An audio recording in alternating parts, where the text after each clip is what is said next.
안녕하세요, 다니입니다. 처음으로 장기 투자 종목 영상을 찍게 되었는데요. 제 장기 투자 포트폴리오에 있는 종목인 펄어비스를 선생님들께 소개드리고자 합니다. 시가총액은 약 3조 3,600억 정도고요. 워낙 유명한 회사다 보니 대부분 알고 계시리라 생각하지만 제가 장기로 투자를 하고자 하는 이유를 간단히 정리하여 영상을 통해 공유드리겠습니다.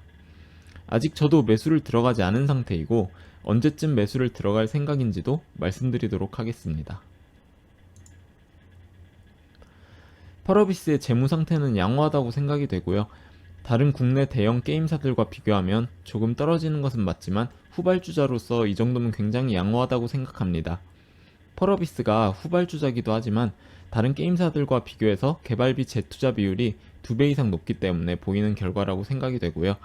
펄어비스 대표와 임원들이 상여로 주식을 주기적으로 받는데 매도하지 않고 꾸준히 지분을 늘려가는 모습이 굉장히 좋아 보입니다. 유통주식 비율이 50% 정도 수준이니까 중견기업치고 대주주가 굉장히 높은 지분을 보유하고 있다는 생각이 됩니다. PER과 PBR을 살펴봤는데 현 시점에서 PER이 78배고 PBR이 4.4배 정도라 투자자들의 기대감은 아직도 좀 고평가되어 있지 않나 하고 생각이 됩니다.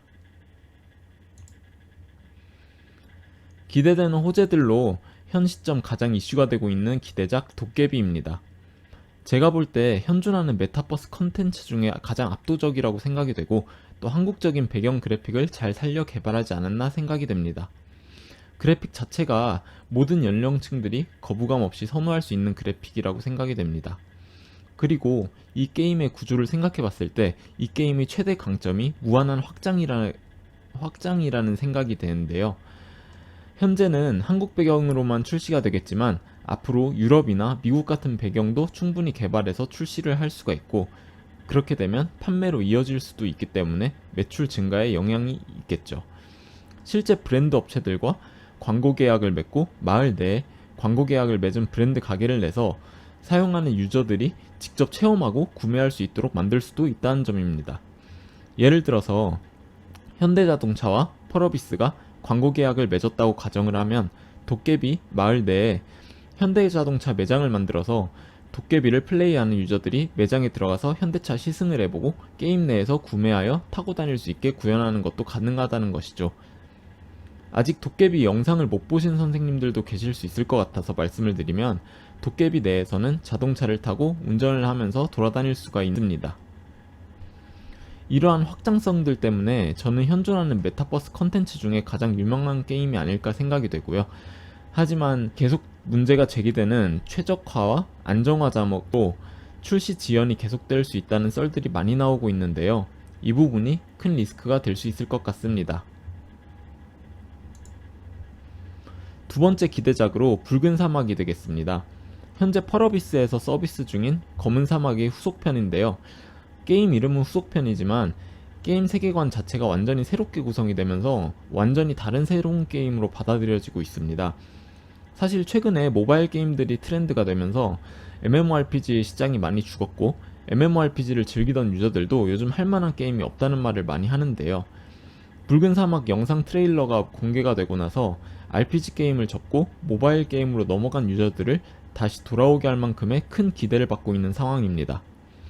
게임 내 다소 잔인한 장면들 연출로 만 18세 이상 이용가로 출시가 될 거라고 하는데 단점으로 보자면 게임 유저층이 성인들만 가능하다는 것이고 긍정적으로 생각을 해보면 게임사 매출은 어차피 성인들이 결제 비중이 굉장히 크기 때문에 상관이 없다고 생각할 수도 있겠습니다. 개인적으로 가장 강력한 기대 소재가 아닐까 생각하는데요. 블랙스페이스 엔진이라는 자체 게임 엔진을 개발했다는 것입니다. 그것도 기존에 있는 물리 엔진을 훨씬 뛰어넘는 차세대 물리 엔진이라고 하죠. 제가 컴퓨터 공학을 전공을 했는데 얘기만 들어도 정말 가슴이 웅장해진 것 같습니다. 일반적으로 국내 게임 개발사는 물리 엔진 개발이 어려워 언리얼 엔진이나 유니티 같은 해외 엔진 툴을 이용하여 게임을 개발하는데 펄어비스는 이 어려운 걸 해낸 거죠. 물리 엔진을 개발하여 상용화를 하면 물리 엔진을 통한 매출도 발생할 수 있다는 것이죠. 이 부분을 저는 장기 투자로 가져가 볼만 하지 않나 하는 가장 큰 기대 소재로 생각을 합니다. 자체적으로 물리 엔진을 개발했다는 게 정말 놀랍긴 하지만 물리 엔진의 안정성이 어떤지, 실제로 상용화로 이루어질 만큼 잘 개발이 된 건지 시장 반응을 더 지켜봐야 할 것 같습니다. 제가 생각하는 펄어비스의 리스크는 혁신을 꿈꾸는 기업들이 가진 리스크입니다. 다들 아시겠지만 펄어비스는 다른 게임사들이 가지 않은 길을 가고 있죠. 성공한 케이스들을 분석해서 그와 비슷한 케이스를 벤치마킹하면서 좀 더 안정적이고 성공할 확률이 높은 방향으로 가기보다는 아직 아무도 걸어가지 않은 길을 가고 있다는 것입니다. 이게 사실 새로운 길을 간다는 게 참조할 만한 백데이터가 없기 때문에 시행착오도 많이 겪게 되고, 성공한다 하더라도 투입된 비용이 너무 크다는 거죠. 물론 성공하지 못하면 큰 투자 비용만 낭비한 게 돼버리고요. 왼쪽에 있는 3개 로고들, 로고만 봐도 어떤 기업인지 아시죠? 혁신을 이룬 기업들이죠. 반면에 오른쪽의 3 기업들은 경쟁사가 혁신을 이뤄내면서 뒤처진 기업들이고요. 과연 펄어비스는 왼쪽에 있는 회사들의 대열에 합류할 수 있을지 지켜봐야 할 것 같습니다. 다음으로 펄어비스의 주봉 차트를 보시겠습니다. 상장 이후에 엄청난 기대와 함께 상승이 있었죠.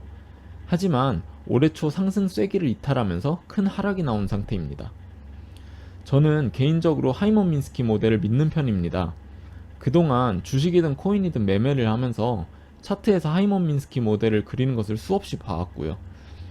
선생님들께서는 하이먼 민스키 모델에 대해서 어떻게 생각하실지는 모르겠지만 저와 같이 믿는 편이라고 하시면 지금 어느 정도 지점에 와 있다고 생각을 하시나요? 저는 개인적으로 투매가 나오기 직전 상황이라고 생각이 됩니다. 지금 현재 위치가 224 이평선 아래에서 주가를 형성하고 있는데요. 제가 생각하는 시나리오는 단기적으로 반등이 나오면서 224 이평선을 터치하고 다시 하락하게 되지 않을까 하는 시나리오입니다. 그리고 올해는 횡보와 하락을 반복하면서 역헤드앤 숄더 느낌으로 내년에는 상승을 해주지 않을까라는 생각을 합니다. 계속 상황을 지켜봐야겠지만 지금 예상으로는 이전에 돌파하면서 상승이 나왔던 장기 추세선의 지지를 받으면서 올라가지 않을까 생각이 되고요. 저는 38,000원 정도부터 3만원 초반대까지 계속 분할해서 매수를 해볼 생각을 하고 있는 중입니다. 혹시나 지금 위에 물려있는 선생님들이 계실 수도 있는데 지금 굉장히 큰 손해를 보고 계실 것 같은데요. 너무 성급하게 추가 매수를 하기보다는 확실히 저점을 찍고 반등해주는 모습이 나올 때까지 기다렸다가 아래에서 한 번에 크게 추가 매수를 해서 평단을 낮춰서 탈출하는 방향을 추천을 드립니다.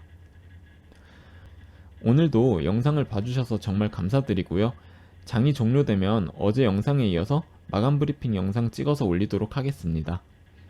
좋아요, 구독, 알림 설정은 영상을 제작하는 데 큰 힘이 됩니다. 감사합니다.